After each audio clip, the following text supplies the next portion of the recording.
Mass incarceration. You know, it's a book by Michelle. It's called, I got it at home.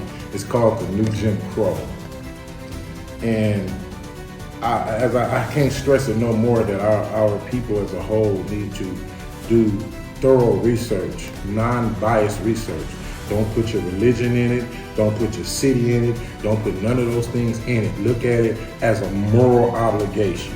Now, mass incarceration, which I have became a victim of before due to the crime bills and so on and so forth, dealing with Camilla Harris, I done became a victim of that. But the mass incarceration is legal enslavement.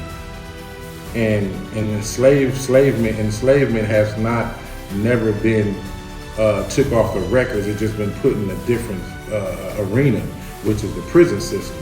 So despite it being a prison system that have more blacks and brown people in that system is a legal slave system. You see now, you know, which I don't agree with what Trump doing. He want to send people in other countries and stuff because of these things like that. I think that to me is be unnecessary, but I think it's another form of getting paid for the labor outside of this country than in the country. We know what we can make here, but if they get rid of so many and put them in another country, they can have them doing other forms of work legally, even though it's another form of slavery somewhere else. So the Jim Crow laws has opened the doors for us to fall victim to a lot of these things due to the fact that we've been pushed out for opportunities that will keep us away from breaking the law to survive and things like that. Because in our society, everything coming from black societies, and people know what we're talking about, communities has been stagnated from the lack of funding and funds being allocated to our communities and schools and hospitals and businesses. So this system of mass incarceration is a justification to hinder us. So a lot of our men is in there right now. If you think about it, all these men is falling victim to the system, and it's leaving the women out there with no support system to guide the young men and women in a more, how would I say, traditional, natural way, and it has distorted our families. And mass incarceration, I feel, should be reevaluated due to the fact that now that I'm gonna say this too, because a lot of people probably say why I say this, but they saying, we need civil rights. Okay, we do need civil rights based on what caused the civil rights. Now, a lot of things in the 40s, 50s, and 60s allowed Jim Crow to exist in those times because the unhumane things they were doing to so-called African Americans.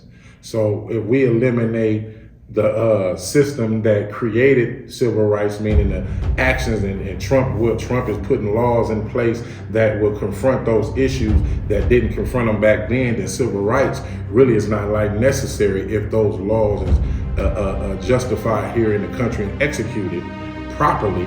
And then we won't need it because we have civil rights leaders that has been getting over on our people for so many years, and now the truth is coming out, and a lot of them just don't want to deal with it. They are part of helping us with mass incarceration. They're part of all those things. I'm sorry, it is what it is. I'm not finna bite my finger. They haven't done no good job. Look at them stopping reparations all up in California and different places. These are what our civil rights already got their things going on. People is doing. We call them gatekeepers, and it's time for us as FBAs to start saying, no, we ain't having it no more. We setting out this race, we setting out this movement, we setting out this, because everybody has used us like Malcolm X would call us a political football for their justification to be able to do what they want to do, and then it ever come down to it, we don't get no tangibles from it, but more mass incarceration, more violence in our community, more police harming people. We have a lot of issues to confront, to be able to even confront mass incarceration, because it ain't just because they're going to jail. It's the situation in our community that will make a mother become a prostitute because she may not have the education. And this is not judging black women, because this is what goes on in our community. And she may have to be a stripper or a prostitute because her education that she that the opportunity wasn't presented to her properly at the time where she was able to gravitate to it, to be able to use it, to not become a victim of what this society has created. See, what in our community, this is created, this is systematic, and this is what leads to the mass incarceration. This, how can I say? I know a lot of brothers want me to say it, but I'm going to say it because white supremacy has put a platform there for Black men and women to fall victims to, and then at the same time we cry for the same laws to exist that continue to choke us as a people. And this is what leads to us falling victim to major mass incarceration.